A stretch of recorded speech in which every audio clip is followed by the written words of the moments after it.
찬양합니다. 전능하사 천지를 만드신 하나님 아버지를 감사하며 그 위아들 우리 주 예수 그리스도를 믿사오니 이는 성령으로 잉태하사 금종으로 마리아에게 나시고 본디오 빌라도에게 고난을 받으사 십자가에 못 박혀 죽으시고 장사한 지 사흘 만에 죽은 자 가운데서 다시 살아나시며 하늘에 오르사 전능하신 하나님 우편에 앉아 계시다가 저리로서 산 자와 죽은 자를 심판하러 오시리라. 성령을 믿사오며 거룩한 공예와 성도가 교통하는 것과 죄를 사하여 주시는 것과 몸이 다시 사는 것과 영원히 사는 것을 믿사옵나이다. 아멘. 안식일이 다 지나고 안식 후 첫날이 되려는 새벽에 막달라 마리아와 다른 마리아가 무덤을 보려고 갔더니 큰 지진이 나며 주의 천사가 하늘로부터 내려와 돌을 불러내고 그 위에 앉았는데 그 용성이 번개 같고 그 옷은 은같이 비건을 지키던 자들이 그를 무서워하여 떨며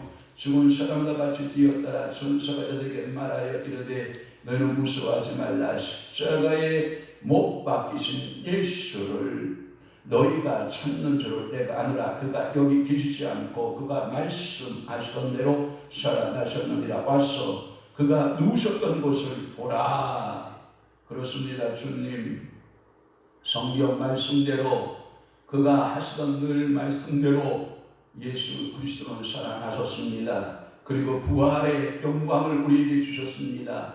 그는 이 땅에 무덤을 남기지 아니하셨고 그는 영원한 하나님 나라의 보좌에 앉으셨으며 또한 우리를 데리러 오실 재림의 주가 되심을 우리가 확실히 고백하나이다. 첫째 부활이신 예수님의 부활이 있으면 또한 둘째의 부활에 우리들도 반드시 죽음 가운데서도 사망 가운데서도 하나님 아버지가 부활하실 것을 확실히 믿나이다. 이제 역사적인 예수의 부활이 우리에게 확증되었던 것처럼 우리의 각자의 부활도 믿음으로 확증받는 시간 되어지기를 원하며 예수 그 첫째의 부활이 나에게 두 번째 부활로 적용될 것을 믿으며 오늘도 이 새벽 부활의 아침에 주님 앞에 감격하여 예배하는 사랑하는 귀한 성도들을 주여 은혜 허락하여 주옵소서. 오늘도 현장에 나와서 함께 부활의 기쁨에 참여하는 사랑하는 귀한 성도들과 방송으로 송출되어 영상으로 함께 이 부활의 기쁨에 부활의 감격에 참여하고 있는 사랑하는 귀한 성도들을 주님이 축복하여 주옵시고 동일한 은혜와 성령의 역사가 함께 임하는 시간 될 수 있도록 성령 하나님 아버지 붙드시고 은혜 주시고 오늘도 성령께서 강권적으로 붙드심의 은총이 넘쳐나게 하여 주옵소서. 예수 그리스도의 이름으로 축복하며 기도하옵나이다. 아멘. 하나님의 말씀 묵상하겠습니다. 요한계시록 20장 요한계시록 20장 4절에서 6절입니다. 요한계시록 20장 4절에서 6절 봅니다. 시작. 또 내가 보자들을 보니 거기에 앉은 자들이 있어 심판하는 권세를 받았더라. 또 내가 보니 예수를 충만함과 하나님의 말씀 때문에 목배임을 당한 자들의 영혼들과 또 짐승과 그의 우상에 경배하지 아니하고 그들의 이마와 손에 그의 표를 받지 아니한 자들이 살아서 그리스도와 더불어 1000년 동안 왕노릇하니 그 나머지 죽은 자들은 그 1000년이 자기까지 살지 못하더라. 이는 첫째 부활이라. 이 첫째 부활에 참여하는 자들은 복이 있고 거룩하도다. 둘째 사망이 그들을 다스리는 권세가 없고 도리어 그들이 하나님과 그리스도의 제장이 되어 1000년 동안 그리스도와 더불어 왕노릇하리라. 아멘. 할렐루야. 오늘도 이 아침에 부활절 이 아침에 여러분들의 부활의 기쁨과 부활의 영광이 여러분들의 삶 속에 늘 풍성한 은혜가 나타나기를 주님을 축원합니다. 오늘 부활절 이 새벽에 저는 요한계시록의 말씀 20장 4절에서 6절 말씀을 본문으로 잡았어요. 여러분들이 계시록을 어렵게 생각하는 성도들이 많아요. 계시록은 풀기 어려운 책이다. 그래서 우리 종교개혁자이셨던 칼빈 목사님은 계시록을 주석하기도 하지도 아니하고 요한계시록은 다음에 성령의 감동을 받은 사람들이 이 요한계시록을 풀어야 된다라고 남겨두었다고 그래요. 그래서 제 소재에 가보면 칼빈 주석이 한국 땅에 성서교제 간행사라가 지금 성서원이죠. 그곳에서 40번으로 이렇게 번역이 돼서 우리에게 소개가 되어 있는데 요한계시록의 주석이 실제적으로 존재하지 않아요. 그거는 요한계시록을 성령이 감동되어진 다음 세대들이 와서 그 계시록을 풀 것이다 라고 확신했기 때문이라는 거죠. 여러분들이 요한계시록을 풀어가는 키워드 열쇠가 굉장히 중요해요. 많은 한국교회에 잘못되어진 요한계시록을 푸는 것을 여러분들 잘 기억하셔야 될 게 뭐냐면 다 비유풀이라고 있다는 거예요. 이 비유풀이라고 하는 것은 상징풀인데 이 상징풀이를 파라볼레라고 그러고 그걸 메타포라고 하는데 이 파라볼레와 메타포에 대해서 전부 성경을 상징적으로 풀다 보니까 성경이 꼬이기만 하지 풀릴까요? 안 풀릴까요? 안 풀려요. 우리는 성경을 푸는 지혜가 필요해요. 물론 성경에 예수님께서 마태복음 13장에 보면 비유의 장이 나와요.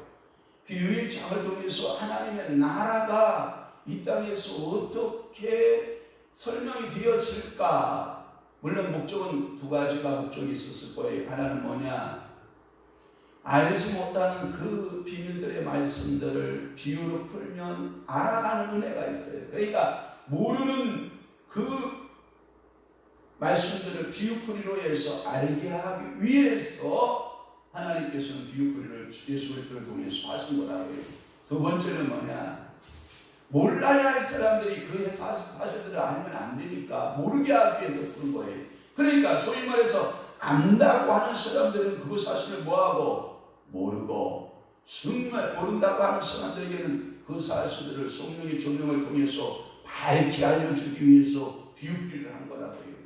그거 사실을 다 착각한 채 목사님들이 야 성경은 창세기 1장부터 요한계시록 22장까지 다 비유로 된 것이다 이렇게 해석하니까 성경이 혼미해지시하고 성경을 각자 푸는 견해들이 각자 다 나름대로 다르게 해석하고 있는 모습을 보아요.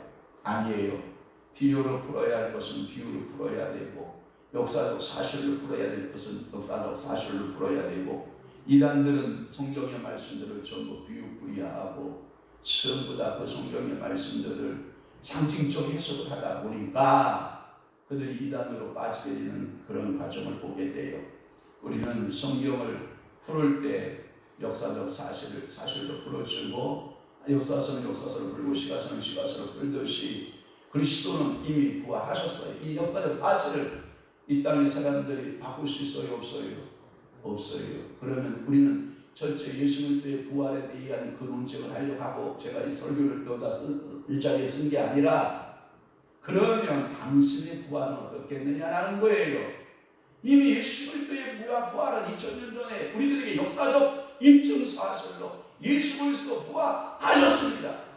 원수마귀 사단이가 우리 군병들을 통해서 부활의 아침을 맞이했던 사람들에게 돈을 들여서 야 예수의 시선을 훔쳐갔다고 해라 도둑소를 주장하거나 어떤 소를 주장을 하더라도 그것은 이제 다 거짓으로 판명이 됐어요. 예수 그리스도는 부활하셨다. 예수 그리스도는 부활의 주가 되신다. 이것은 역사적 사건으로 바꿀 수 있다 없다? 없다. 그러면 더 중요한 것은 뭐냐? 우리가 초점을 맞춰야 될 것은 뭐냐? 그럼 당신은 부활체가 될 수 있느냐? 아니면 변화체가 될 수 있느냐? 여기에 우리가 초점을 둬야 되는 거예요. 부활체는 뭐예요? 죽은 다음에 우리 주님 다시 오시는 그날에 내가 죽은 자의 모습에서 다시 일어나 영과 육이 하나 만나서 새롭게 살아가는 것을 우리는 부활체라 그러고 변화체는 그럼 뭐예요? 살아있는 동안에 주님을 맞이하는 그 시간이 되어져서 주님이 내가 만나는 그 순간 이 몸은 육신의 성품을 그대로 가지고 있기 때문에 변화되어야 된다. 그래서 예수님 오시는 그날에 호련히 변화되어 이것은 살아서 변화되는 것을 말하는 거예요. 그래서 살아서 호련히 변화되어 이것은 성화의 과정을 거친 영화의 순간 과정을 통하여 변화체가 되는데 이 변화체의 모습으로 예수를 맞이할 것이냐 그것도 부활을 보는 거예요. 그러니까 우리는 예수 그리스도가 첫째 부활 인정합니다. 그리고 그렇게 믿습니다. 그러면 당신의 부활체를 믿느냐, 당신의 변화체를 믿느냐, 신랑 되신 예수께서 정말 재림하시는 것을 믿느냐, 이게 중요한 거예요. 그래서 우리는 성경을 볼 때 요한계시록을 보는 열쇠 키워드가 뭐냐? 장차 될 일들을 기록하고 있다. 누구에 있어서? 우리의 나 개인적 종말이나 우주적 종말에 있어서 장차 있어야 될 일들, 장차 반드시 일어날 될 일들에 대한 요한계시록에서도 보는 것이 좋아요. 한번 볼까요? 요한계시록 1장 19절에 보면 똑같이 말씀하고 있어요. 한번 띄워보실래요? 장차 될 일을 기록했다라고 하는 말씀이 있어요. 요한계시록에 이게 해석하는 키워드예요. 한번 볼까요? 시작. 그러므로 네가 본 것과 지금 있는 일과 장차 될 일을 기록하라. 이게 장차 될 일을 기록하라. 네가 본 것은 과거고 지금 보고 있는 것은 뭐고 현재고 장차 될 일을 기록하라는 미래의 모습 아니에요. 그러면 요한계시록을 보는 키워드. 요한계시록에서 과거의 역사적 사건이 있는 거예요, 없는 거예요? 있다. 그러니까 요한계시록 해석할 때 과거적 사건도 있고 지금 현재 일어난 일이 있어요, 없어요? 있고 그리고 미래에 장차 될 일도 있어요, 없어요? 있다. 그러나 과거와 현재보다도 더 중요한 것이 있다. 그것이 뭐냐? 미래적으로 장차 될 일에 대한 기록이요, 장차 될 일에 대한 말씀이다. 아멘. 그렇게 믿기를 주님을 축원합니다. 지금까지 요한계시록 해석의 방법은 여러 가지가 있어요. 상징적인 해석의 경향이 너무나도 많고, 그렇다 보니까 계시록의 참뜻을 알기가 어렵고, 한국 교회에 소개하고 있는 계시록 해석 방법들이 너무나도 다양하게 소개되고 있는 것은 사실이에요. 성경은 그러나 우리에게 키워드로 주시는 말씀이 장차 될 일. 요한계시록 1장 1절도 한번 띄워보실래요? 1장 1절에 보면 1장 1절 시작. 예수 그리스도의 계시라. 이는 하나님이 그에게 주사 반드시 속 일어날 일들을 그 종들에게 보이시려고 그의 천사들 그 종 요한에게 보내어 알게 하신 것이다. 거기에 보면 속히 일어날 일들, 이게 앞으로 일어나야 될 일들, 그러한 그들을 그 종들에게 보이셨는데 그 종이 누구다? 그의 천사를 누구에게? 요한에게 보내어 알게 한 것이다. 자, 불러는 좀 더 올려가요. 자, 보세요. 이 계시의 이 개통도가 있는 거예요. 자, 아버지로부터 누구에게? 예수 그리스도에게로, 예수 그리스도에게서 누구로? 천사에게서 누구로? 요한에게, 요한에게서 누구에게로? 우리에게로. 할렐루야. 조금 줄여요. 하나님께서 분명히 계시의 상징도가 있는 거예요. 그렇다. 하나님으로부터 예수 그리스도에게, 예수 그리스도는 누구에게? 천사에게, 천사는 누구에게? 요한에게, 요한은 누구에게? 우리에게. 할렐루야. 아까도 말씀했던 요한계시록 1장 19절에도 장차 될 일이라고 말했고 4장 1절을 좀 보실래요? 4장 1절 보면 시작. 2일 후에 내가 보니 하늘에 열린 문이 있는데 내가 들은 바 처음에 내게 들리던 나팔소리 같은 그 음성이 이르되 이리로 올라오라. 이후에 마땅히 일어날 일들, 미래에 대한 일들을 내가 네게 보이라 하시더라. 할렐루야. 그러니까 장차 일어날 일들이라는 거예요. 오늘 본문에 아니면 22장 6절에도 보면 그렇게 말씀하고 있어요. 자, 22장 6절 시작. 또 그가 내게 말하기를 이 말을 신실하고 참된지라 주 곧 선지자들의 영의 하나님이 그의 종들에게 반드시 썩게 되어질 일들을 보이시려고 그의 천사를 얻어가셨다, 보내셨더라. 그렇구나. 그러면 요한계시록의 성경을 이렇게 쭉 보면 4번씩이나 반복하여 앞으로 이루어질 일들, 속히 이루어질 일들, 미래에 이루어질 일들에 대해서 그렇게 강조를 하고 있는 거예요. 우리 주님이 재림하실 때 일어날 일들에 대하여 자세히 기록되어 있고, 우리 주님 부활의 주님이 재림하시는 모습을 우리는 어떻게 맞아야 될까 하는 그 고민을 오늘 본문을 통해서 해보면 되는 거예요. 계시록의 모든 내용은 보배롭고, 그리고 계시록에 보면 전부 다 일어나는 사건들이 기록되어 있어요. 장차에 오면 다 일어나요. 할렐루야. 일어나지 못하는 자들이 있다는 게 가슴 아파요. 그래서 첫째, 오늘 새벽에 일어나지 못하는 자들의 모습을 살펴보고 있다. 난 예배 때 그들의 삶에 대한 모습들을 제가 살펴보려고 하는데, 첫째는 뭐냐? 나머지 죽은 자들은 살지 못한다라고 하는 것이 도대체 무슨 뜻이냐? 거기에 보면 가로를 열었어요. 가로를 탁 열고 가로를 탁 닫았어요. 그 나머지 죽은 자들은 그 천년이 차기까지 살지 못하더라. 이는 무슨 부활이라? 첫째 부활이라.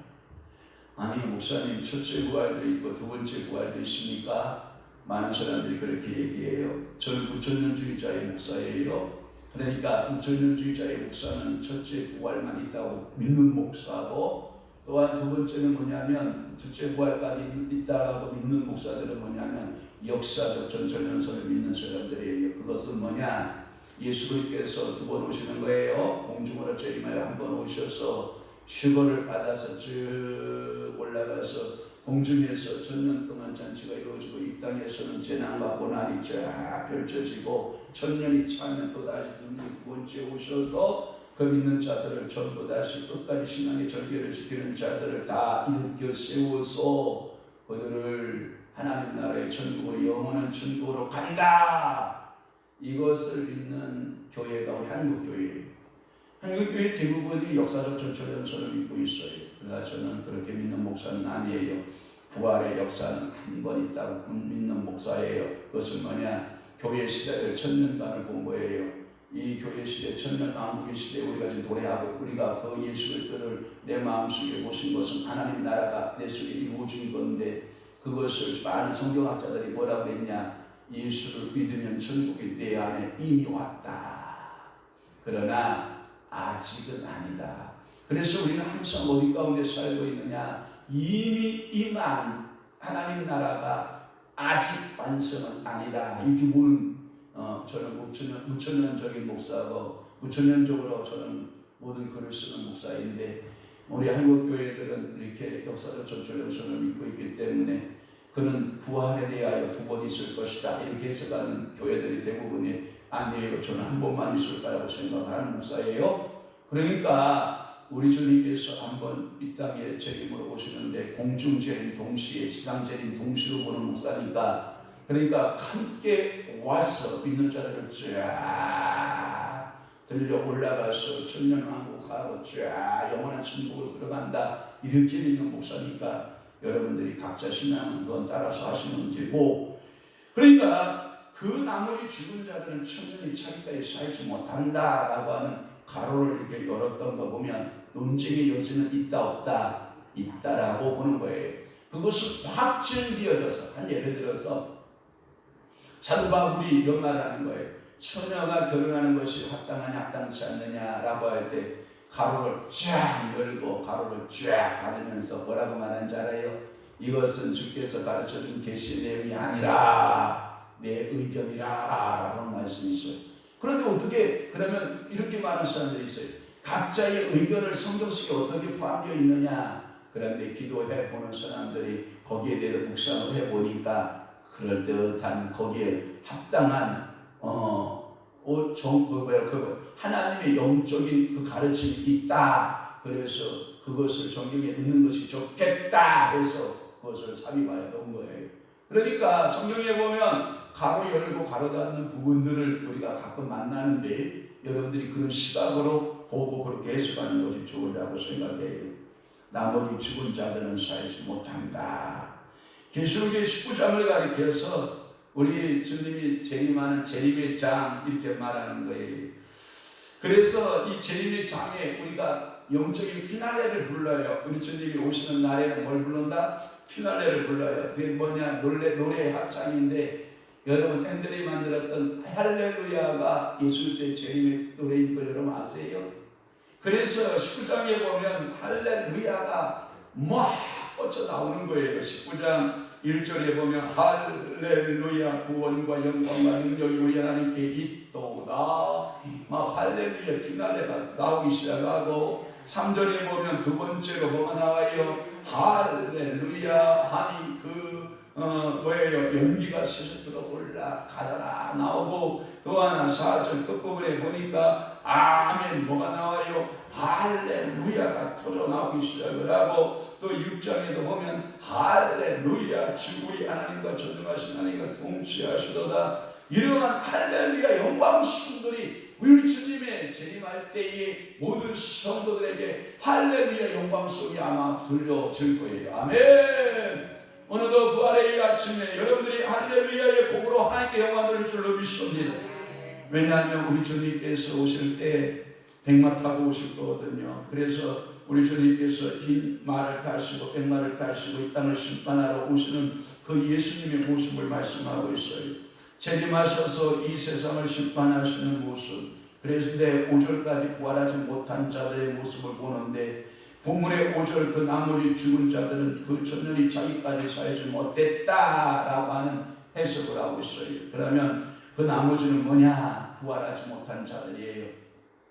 안타깝죠? 얼마나 안타까워요.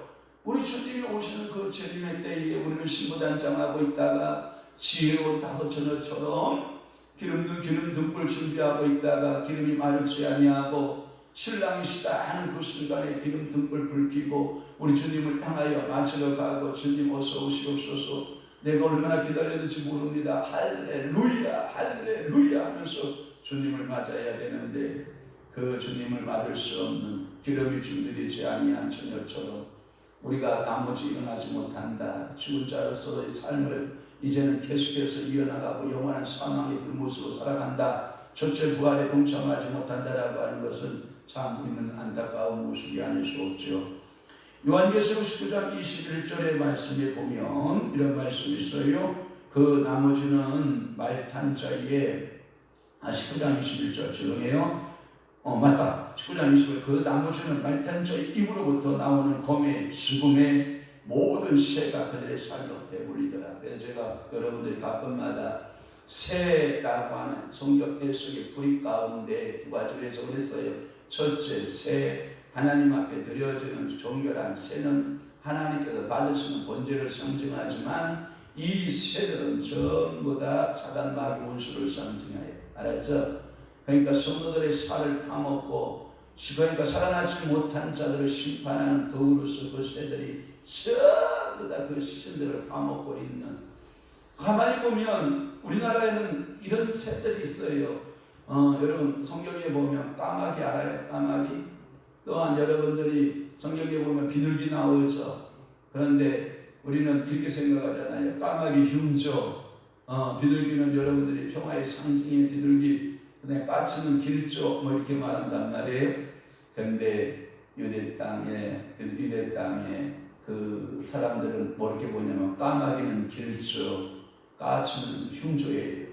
그리고 비둘기는 하나님의 아들 예수 그리스도를 상징하는 새가 되기도 하거든요. 그래서 희생의 제물로 드릴 때 반구를 드렸다 이렇게 말하죠. 이 반구가 뭔지 알죠? 집비둘기 새끼란 말이에요. 아주 작은 새끼, 비둘기를 잡아 드렸다 이렇게 말하는 거예요. 가난한 자들의 제사용에 쓰였어요. 그러면 우리는 제사법이 정해지기 전에 노아의 방주를 생각해 보세요.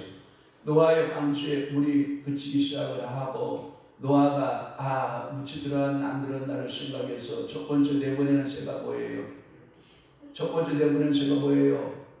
까마귀예요. 까마귀를 내려보니까 까마귀가 돌아와요 안 돌아와요? 안 돌아와요. 그때 당시는 공룡이나 큰 맘무스 같은 엄청난 짐승들이 물에 둥둥 떠서 썩은 시체로 그대로 있으니까 그것을 쪼아먹느라고 까마귀가 돌아와요 안 돌아와요? 안 돌아와요. 그것은 뭐냐? 세상을 열나가고 세상을 친구 삼고 세상과 함께 짝하게 살아가는 사람들에게는 그 주님의 나라로 다시 돌아옴이 없다라고 하는 거예요. 그러니까 세상이 육고기 좋아하면 안 되는 거예요. 썩은 고기 좋아하면 안 돼요. 그것은 하나님이 원치 않는다라고 하는 거예요. 그러나 비둘기를 또 내보내니까 비둘기가 이게 날개 깃이 약해요. 이 까마귀는 날개 깃이 굉장히 강해서 오랫동안 날 수 있지만 비둘기는 쉬 지치는 새고 주인을 찾아드는 새고 그 항상 교회를 찾아드는 새의 상징이기 때문에 그것은 앉을 곳을 찾지 못하고 썩은 고기에 앉아서 인생을 연락을 즐기는 그러한 새가 아니라서 그는 썩은 고기를 먹지 않는 새라서 그 비둘기는 이 노아의 방주로 날아 들어올 자 노아가 손을 내밀어 그 비둘기를 얻어가 받아들여 넣고 다시 7일이 지난 후에 비둘기가 어떻게 해요? 다시 내보내니 비둘기가 뭘 물고 들어왔더라. 감람나무 잎사귀를 물고 들어왔더라. 그것은 뭐냐면 예수 그리스도의 기쁜 소식이요 우리 감하였다는 생명의 소식을 들고 비둘기가 그 입에다 감람 잎사귀를 물고 방주 안으로 들어왔더라. 이 비유를 하고 있는 거예요. 그래서 노아가 생각하기를 야 물이 마르고 있다는 사실을 깨닫고 그가 이제 방주의 문을 열고 나오는 거예요. 그러니까 성령의 기쁜 소식을 듣고 우리가 어떻게 해야 돼요? 행동해야 되는 거예요. 예수 부활의 소식도 성령께서 깨우쳐 주는 대로 우리가 살아야 되고 믿음의 그 예수께서 알려주신 대로 우리가 믿음 생활해야 된다고 하는 거예요. 분명한 것은 지옥은 꼭 있다라고 하는 것이고 성경 전체는 일종의 모든 예언서와 같아서 성경이 예언은 지금까지 한 번도 틀린 적이 있다 없다? 없다. 그러면 예수 그리스도의 재림은 부활하는 그 부활의 주님이 재림하는 것은 확실한 증거다. 그래서 역사는 뭐냐? 일종의 성경 예언이 이루어지고 있는 것을 우리는 진정한 역사라 본다. 그러면 각 나라마다 역사가 있어요. 한국은 한국사가 있고 일본은 일본사, 중국은 중국사, 영국은 영국사, 미국은 미국사, 각자 나라마다 그 역사가 쫙 있다고요. 그런데 역사학자들이 이렇게 이야기를 하는 거예요. 역사는 이긴 자들의 역사라는 거예요. 그러니까 역사가 많이 어떻게 됐을까요? 편집되고 어떻게 했을까요? 그 역사를 뒤틀린 역사라고 해요. 왜냐? 강자들에 의해서 글이 써지니까. 강자들에 의한 글이다라고 보는 거예요. 그래서 그 역사가 우리는 다 역사가 말해줄 거야 이렇게 말하지만 실질적으로 역사가 다 말해주지 못하는 사실들이 더 많아요. 왜? 약자로서 묻혀진 사람들의 삶은 기록이 남는다 안 남는다? 안 남는다. 강자들의 역사만 남는다. 이렇게 보는 거예요. 얼마 전에 SBS인가요? 거기서 어떠한 퓨전 사극을 하나를 여러분들 만들었을 거예요. 그런 저는 TV를 잘 안 보지 않으니까 거기에 관심도 없고 아마 3회 정도를 방영하다가 방영 종영을 했단 말이에요. 그게 뭐냐?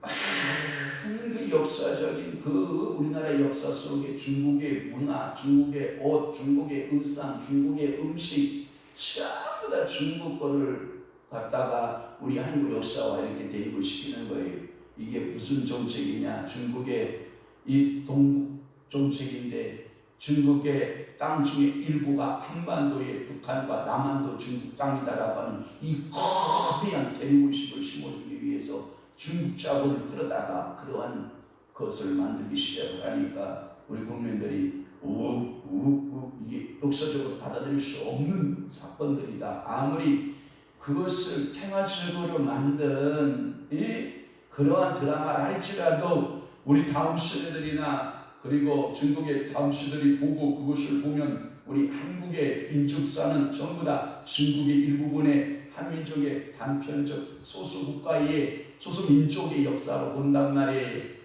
그것을 이 돈이라고 하는 논리에 의해서 그들은 정책적으로 한국 문화 속에 밀고 들어오는 거예요.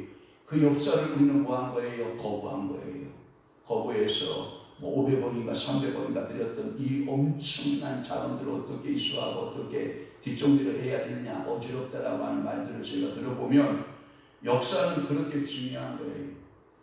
500억 들여서 이 대한민국 정신문화를 다 남한과 북한의 그 정신문화를 싸그리 중국화실 수 있다면 500억 안 쓸 이유가 뭐가 있어요? 아니 5천억도 써야지.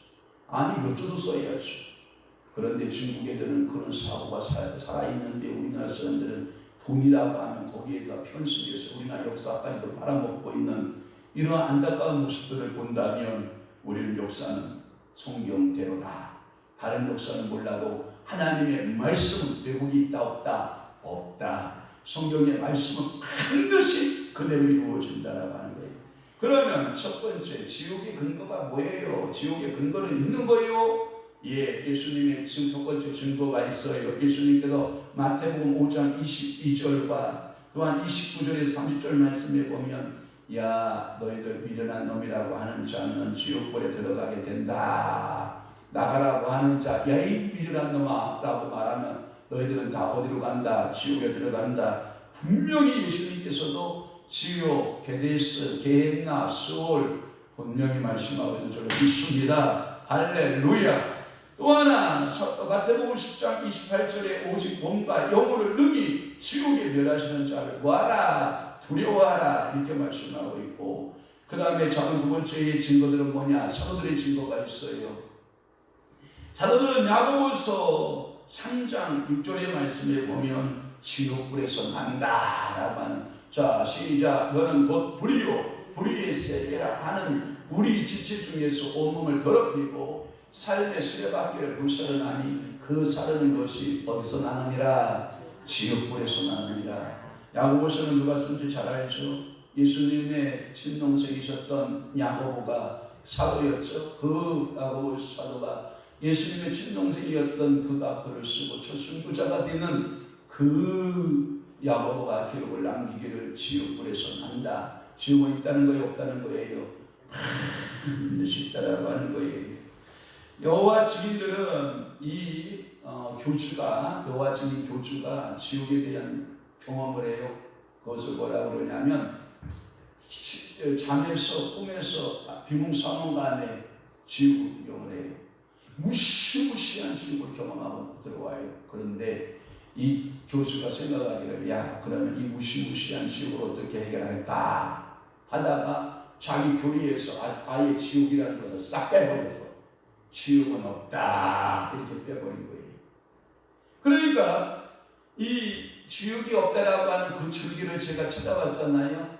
교회사 가운데에서는 이 여호와 증인들이 그렇게 해서 지옥을 빼버려요.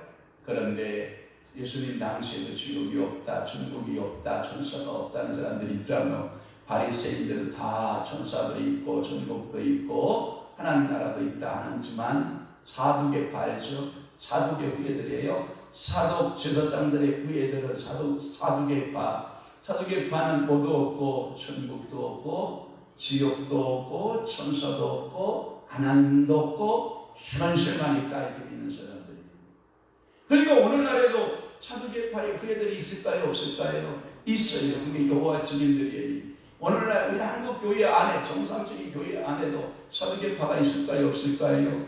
있어요. 안 믿어요. 목사님, 아이고 목사님 소설 같은 책을 읽고 계시네. 목사님 책을 많이 보시더니, 소설책을 많이 보시더니 아주 그냥 소설을 써라 그러고 설교 듣고 있는 교인들이 있을까요? 없을까요? 있더라고 하는 거예요. 저는 이 부활의 아침에 분명히 말씀드립니다. 천국과 지옥이 있습니다. 주님께서 오실 때 반드시 여러분들은 부활하는 영광이 있기를 바랍니다. 그의 교주가 지옥에 대한 공포증에 막 시달려요. 그러다 보니까 이게 그 교회를 만들 때 그 자기 교리 가운데에서 지옥을 빼버렸어요. 그러니까 이 여호와 증인들은 지옥이 있다 없다? 없다 그래요. 여러분 베드로후서 2장 4절 볼까요? 정말 지옥이 있나 없나 한번 볼까요? 아무리 한 사람의 교주가 지옥을 빼고 논다 할지라도 반드시 있어요. 자 베드로후서 2장 4절이에요 사모님. 그러면 두 번째는 뭐냐? 4절 떴어요. 시작. 하나님이 범죄한 천사를 용서하지 아니하시고 어디에 던져? 지옥에 던져 어두운 구덩이에 두어 심판 때까지 보게 하신다. 지키게 하신다. 할렐루야. 여러분 이런 것을 말해요. 어떤 목사님이 책을 보니까 이 사단의 세력들에 대해서 이렇게 말하고 있어요. 예수님께서 십자가 지심으로 사단이가 형벌이 다 집행이 됐느냐라고 하는 거예요. 그랬더니 많은 성도들이 착각하기를 예, 사단 마귀, 원수 마귀가 집행이 됐습니다. 집행됐습니다. 이렇게 말하는 거예요. 그러니까 그 목사님이 이렇게 설명해 주는데 제가 은혜가 됐어요. 제가 소개 그대로 해볼게요. 자, 어떤 사람이 그간 무도한 죄를 범했어요. 그래서 판사 앞에서 언도를 받아요. 귀하는 당신의 죄값을 너무 증하여 사형에 구한다 해서 사형을 딱 판결 내렸어요. 그런데 그 사람은 지금 어디에 갇혔어요? 옥에 갇혔어요. 그러면 사형 집행이 된 거예요? 사형 언도만 받은 거예요? 사형 언도만 받은 거예요. 그 다음 그 사람 죽은 거예요? 살아있는 거예요? 살아있는 거예요. 예수 그리스도의 십자가의 죽으심은 곧 여러분들이 사형 언도 선포예요. 그러나 아직도 그 사형 집행이 때가 되지 않았기 때문에 그 사단 원수 마귀는 활동할까요? 안 할까요? 활동하고 있어요. 그러나 우리 주님 재림하시는 그날에는 모든 악한 영들은 전부 다 지옥으로 우드라지로 들어갈 거예요. 그래서 그 어두운 깊은 구덩이에 다 지옥 구덩이에다 집어넣고 그걸 보고 우리는 뭐라 그러냐? 사형 집행이라 그래요. 그러니까 지금 우리는 어느 시대에 살고 있다? 사형 언도와 사형 집행이 어떤 관계에 살고 있다? 중간 관계에 살고 있다. 그러니까 여러분들이 사탄 역사 한다 안 한다? 한다. 마귀 역사 한다 안 한다? 한다. 귀신 역사 한다 안 한다? 한다. 이거 이제 싸움 대상 확실히 알게 된 거예요. 그러니까 예수님께서 십자가에서 돌아가실 때 다, 그러니까 창세기 3장 15절 말씀처럼 여인의 우순과 뱀의 우순이 나오잖아요. 여러분, 뱀의 우순은 어떡하고 이 여인의 우순의 발꿈치를 꽉 물 것이지만 그 여인의 우순이신 예수 그리스도는 뱀의 머리를 으깨었다. 이 십자가에서 다 으깨어서 사형 언도까지 다 끝났다. 이렇게 믿는 사람들이 있는데 저는 그렇게 믿지 않아요. 뱀을 제가 죽여봐서 알아요. 뱀을 시골에서 우리가 죽여보면 어떠한 자의 머리를 으깨잖아요. 금방 죽는 게 아니에요. 꿈틀꿈틀 1시간, 2시간, 3시간 징글징글하게 꿈틀거리다가요 마지막에는 죽어요. 금방 죽는 게 아니에요. 뱀은요 머리가 딱 잘려져도요 한 몸이요 한 서너 시간씩 꿈틀꿈틀 움직이다가 죽지 그냥 한 방에 죽는 법은 없어요. 그러니까 지금 예수 그리스도께서 소림하여서 우리를 죄를 위해서 십자가 지시고 원수 마귀 사단의 권세 이긴 건 사실이에요. 그래서 그들을 다 옥에 가두었어요. 그러나 사형 언도같이 완전히 그 원수 마귀가 지구상에서 여러분의 10년 가운데 여러분 삶 가운데 싹 쓸어서 지옥에 넣은 것은 아니다라고 하는 거예요. 그래서 지금도 어둠의 영들은 활동하고 있다 없다? 활동을 한다. 여러분들이 근거만 조건만 딱 맞잖아요. 여러분들의 마음이 조금 눅눅해지고 생각이 조금 눅눅해지고 이게 약간 습지다는 말 쓰죠. 여러분 영적 그 분위기를 습하게 갖고 마음을 습하게 갖고 생각을 습하게 가지면 그 어둠의 영이 촥 달라붙어서 마귀 노릇하고 촥 달라붙어서 정신병 만들고 촥 달라붙어서 육체 질병 일으키고 심지어 기계나 각종 모든 곳에 촥 달라붙어서 이게 어둠의 일을 하는 거예요. 사건 사고도 그냥 일어나는 게 아니에요. 여러분은 축복합니다. 지옥의 큰 두 번째는 지옥의 갈 자들을 말하고 있어요. 그럼 지옥에 누가 가냐? 첫 번째 불신자들은 가요. 두 번째 거짓 선지자들이 가요. 19장 계시록 19장 20절 말씀에 보면 짐승이 잡히고 그 앞에 표적을 행하던 거짓 선지자들 함께 잡혀서 이는 짐승이 표를 받고 그의 우승이 경배하던 자들은 표적으로 미혹하는 자다. 이 둘이 산채로 어디로 가요? 유황불이 못에 던져지고 할렐루야. 유황불의 못에 저 그리스도 거짓 선지자들이 함께 그냥 들어가는 역사가 있어요. 또한 세 번째는 어떤 사람이 지옥 가냐? 믿다가 타락한 사람이 지옥 가요. 히브리서 6장 6절 시작. 타락한 자들은 다시 새롭게 하여 회개하게 할 수 없나니 그들이 하나님의 아들을 다시 십자가에 못 박아 들여 대놓고 욕되게 하며 이들은 지옥 간단 말이에요. 그러니까 예수 그리스도의 첫째 부활이신 우리를 위해서 십자가이신 그 예수를 믿어야 돼요? 안 믿어야 돼요? 믿는 사람이 마지막 때 첫째 부활에 참여하는 줄 믿습니다. 그건 세 번째로 뭐냐? 그러면 지옥의 상태는 뭐냐? 이 이사야 66장 24절에 보니까 끔찍해요. 벌레도 죽지 아니하여 구더기도 죽지 아니하여 어떤 것도 죽지 아니하여. 자 시작. 그들이 나가서 내게 배역한 자들의 시체들을 볼 것이다. 그 벌레가 죽지 아니하며 그 불이 꺼지지 아니하며 모든 여력이 가증함이 되리라. 영원히 죽지 아니하고 고통받는 거예요. 지옥을 갔다 온 사람들의 그 탄식 소리, 그 신음의 소리를 가끔마다 여러분이 두 방송에서 여러분들이 봤을 거예요. 그것이 꼭 가짜 방송만 아닐 거예요. 지옥에 내려갈 때 온도를 딱 받고 그 어둠의 사자에 의해서 지옥으로 쫙 끌려 들어갈 때 그들의 비명소리가 뭔지 알아요? 억울해하는 통곡소리 여러분 아세요? 지옥은 반드시 있어요. 여러분들이 지옥 갈 자들의 상태에서 여러분들이 그 지옥의 상태에서 영원히 살 것을 여러분들이 생각한다면 자다가 깰 때인 줄 분명히 믿습니다.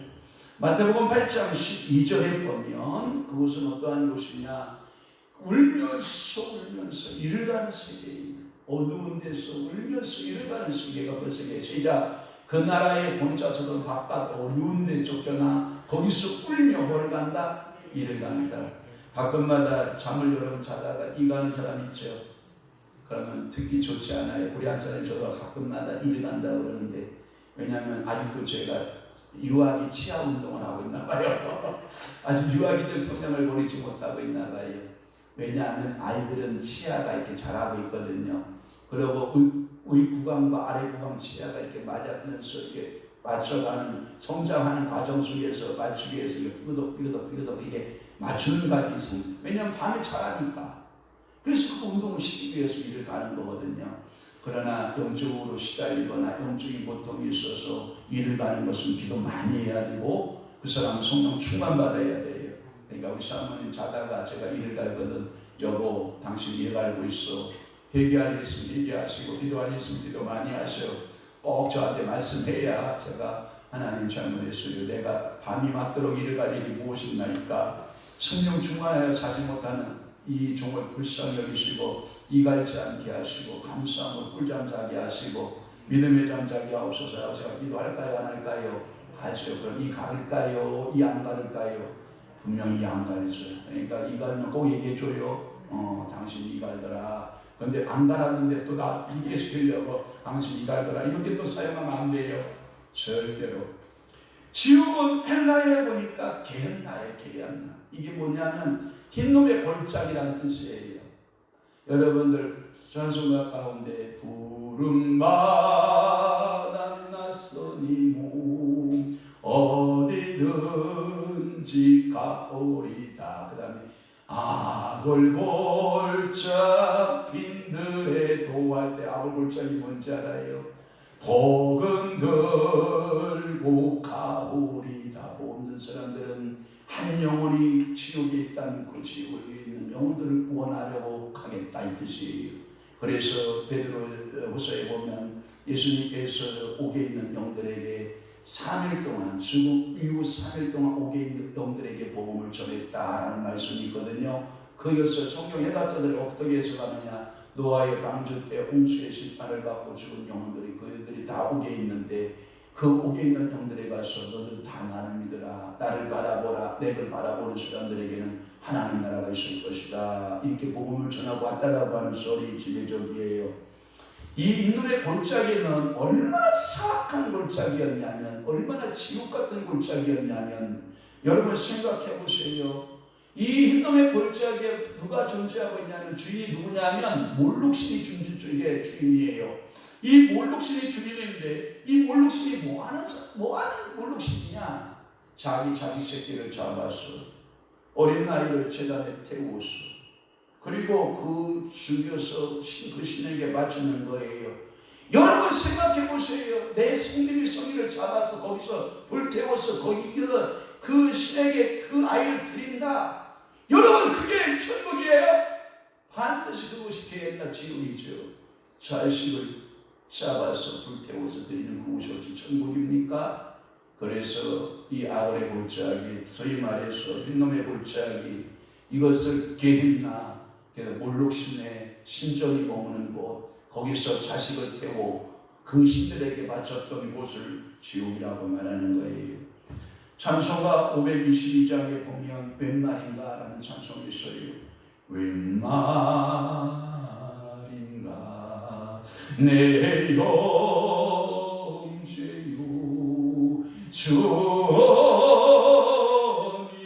주님이 다가 죄값으로 지옥 경고 너도 받겠구나.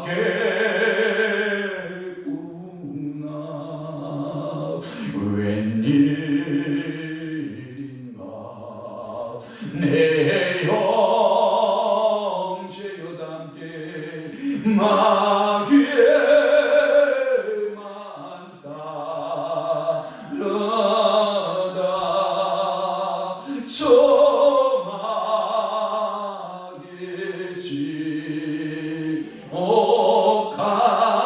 갈 때에 너도 가겠구나.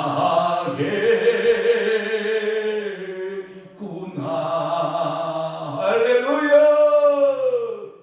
사랑하는 성도 여러분, 우리는 이렇게 은혜의 시즌인 영적인 사선조를 믿음으로 끝냈으니 오늘 이 아침에 부활의 영광 속에 한 영혼도 지옥 가는 영혼 없고 부활의 주 예수를 통하여 영원한 하나님 나라를 바라보고 믿음으로 승리하는 아름다운 성도가 되시기를 주의 이름으로 축원합니다. 축복합니다. 유튜브 방송 꺼주시고 제가 축복 기도하겠습니다.